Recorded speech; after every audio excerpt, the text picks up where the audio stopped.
नमस्कार। BA part first राजनीतिक विज्ञान की ई क्लास में आपका पुनः स्वागत है। हम पढ़ रहे थे लोकतंत्र की समीक्षा के बारे में, जिसमें हमने अब तक जो तर्क पढ़े उसमें ये माना है कि लोकतंत्र अयोग्यता का शासन है। लेकिन जो व्यक्ति इसको सही शासन व्यवस्था मानते हैं या ये मानते हैं कि ये अयोग्यता का शासन नहीं है बल्कि सर्वोत्तम शासन व्यवस्था है, वो इसके पक्ष में निम्नलिखित तर्क देते हैं।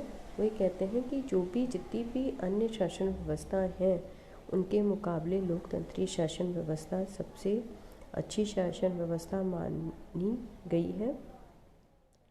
यद्यपि जिनके द्वारा इसे अयोग्य शासन व्यवस्था कहा गया है वो कुछ परिस्थितियों के कारण उसको ये कहा गया है, लेकिन उसके बावजूद भी लोकतंत्रीय जो शासन व्यवस्था है वो सर्वोत्तम शासन व्यवस्था है। इसके पीछे जो तर्क हैं वो ये हैं कि पहला है सामान्य जनता प्राकृतिक बुद्धिमत्ता और साधारण ज्ञान से संपन्न। लोकतंत्र के आलोचकों के द्वारा ये कहा जाता है कि जनता जो लोकतंत्र के अंदर जो सामान्य जनता है वो उदासीन होती है, अशिक्षित होती है, स्वार्थी होती है और अपने संकुचित मनोवृत्ति के बल पर लोकतंत्र में अयोग्य व्यक्ति निर्वाचित कर देती है या अयोग्य व्यक्तियों को चुन लेती है।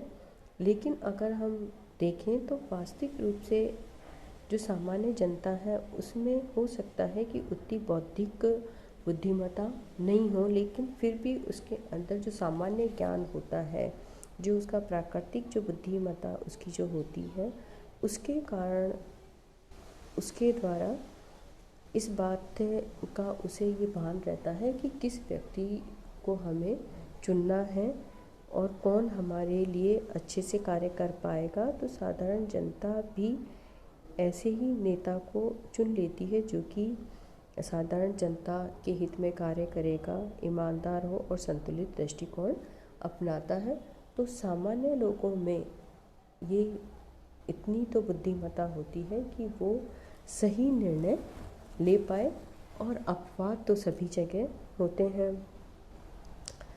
अगर हम देखें कि महात्मा गांधी हैं, मैजिनी हैं और लिंकन है, सभी ने इस चीज़ को स्वीकार किया है कि जो जनता के अंदर इतना गुण होता है कि वो सही व्यक्ति को चुने, और इसी बुद्धिमत्ता पर या इसी गुणों पर उन्होंने भी विश्वास किया है।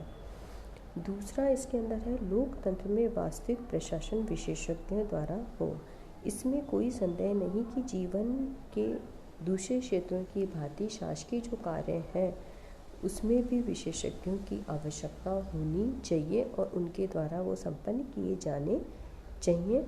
लोकतंत्र में भी अगर हम देखें तो वास्तविक रूप से जो कानून का निर्माण है या प्रशासन का जो कार्य है वो विशेषज्ञों के द्वारा ही किया जाता है।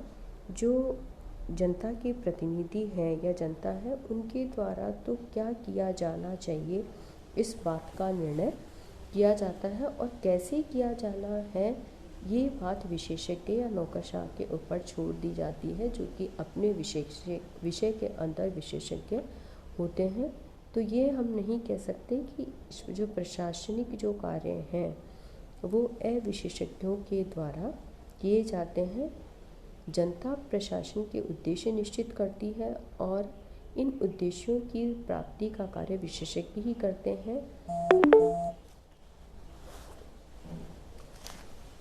तीसरा है बुद्धिमान व्यक्तियों द्वारा अधिक प्रभाव प्राप्त करना संभव।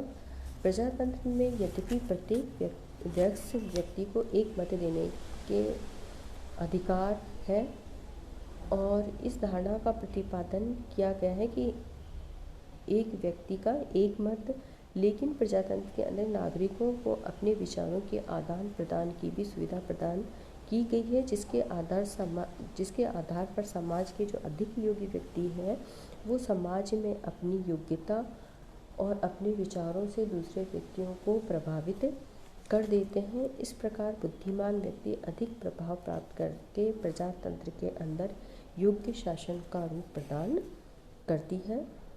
चौथा है लोकतंत्र में योग्यतम व्यक्तियों की सेवा प्राप्त करना संभव। लोकतंत्र में योग्य व्यक्तियों की सेवा प्राप्त की जा सकती है और इस आधार पर इसे अयोग्यता का शासन नहीं कहा जा सकता। योग्य और महत्वाकांक्षी जो व्यक्ति भी कुछ होते हैं वो चुनाव लड़ते हैं और जीतते हैं।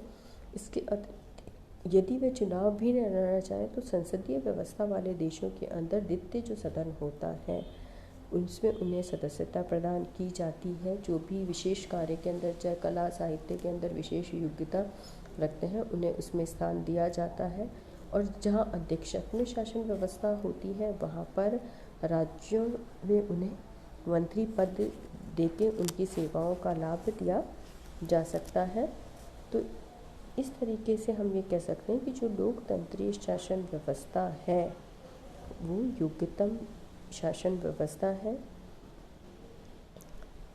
अगर कहीं पर भी हमें लोकतंत्र के अंदर जो अयोग्यता की प्रवृत्ति जो दिखाई देती है तो उचित प्रकार से शिक्षा का प्रसार के द्वारा हम जो प्रजातंत्र की बुराइयां हैं या दोष हैं उनको दूर कर सकते हैं। उनको अधिक अच्छे प्रकार से समझने की शक्ति प्रदान की जा सकती है और उनके बौद्धिक क्षितिज का विकास किया जा सकता है। अनेक पश्चिमी देशों में सुनियोजित शिक्षा कार्यक्रमों के द्वारा अशिक्षा को लगभग समाप्त कर दिया गया है। नागरिकों में उच्चतम स्तर की स्थापना की गई है। वस्तुतः में प्रजातंत्र की स्थापना का स्वाभाविक परिणाम शिक्षा और राजनीतिक जागृति का उदय और विकास है और जिसके द्वारा हम उसे योग्यतम शासन व्यवस्था बना सकते हैं। धन्यवाद।